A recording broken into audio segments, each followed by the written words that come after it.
Welcome to this GoBright functional configuration video covering issue reporting.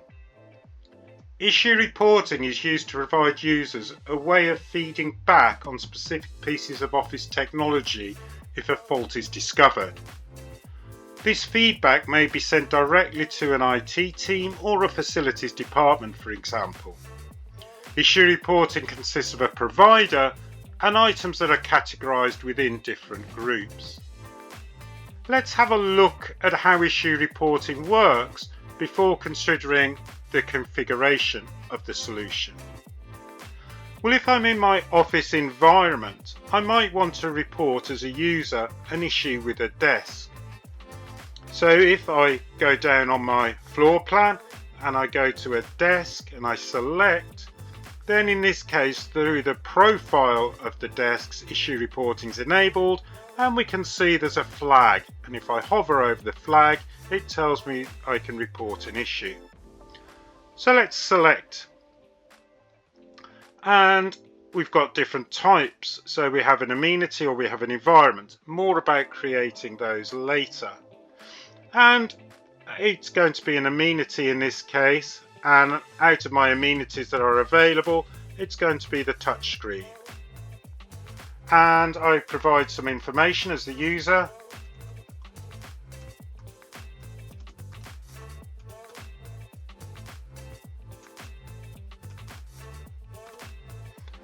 And I can report the issue.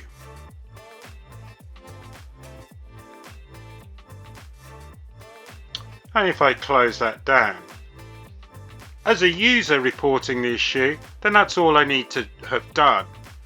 What then happens though, those responsible for the issues will get an email and they can go into the bookings area and they will see issue handling. We can see that in this case we've actually got a new issue, and it's an amenity and it's a touchscreen and no touch is available. So as the facilities team say in this case, or IT team, I can accept that as an issue, and that goes into my open issues. Once I've dealt with the issue and it's fixed, I can then click on the close, and that goes into a closed issue. So that's the sequence that's involved with issue reporting. Let's though have a look at how we set up issue reporting. So if we go to settings and we go to general, then over on the left hand margin we have amenities.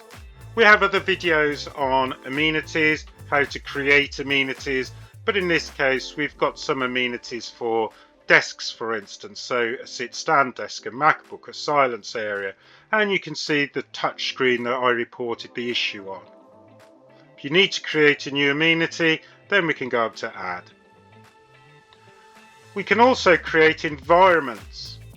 So in this case we've got aircon and we've got windows, but let's say we want a new environment and I'm going to create it because we've got a cafe environment. We need to give it an icon.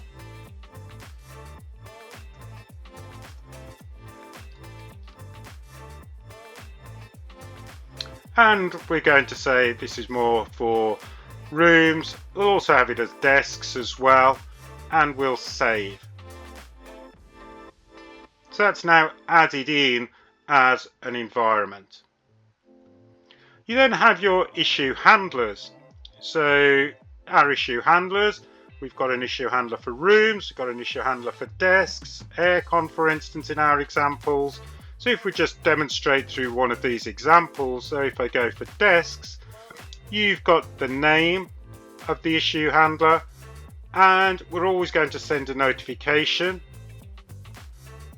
and you've got the email addresses where to send the notification to. And in this case we're deleting our data after 30 days of the issue data. And the actual reporter of the issue is going to receive a notification at every status change, which is reassuring from the actual issue reporter as they know the issue is being dealt with.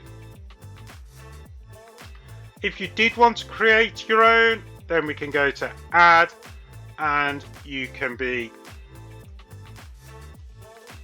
starting to type in, and likewise you've got your email addresses that we can be putting into the system as well, and the status change at every status change. So it's very easy to set up your own issue handlers. For your issue reporting, issue routing and permissions, then again we'll just look at the desks as I did the desk one, but if I go onto my desks, then we're sending out the name, the issue handler,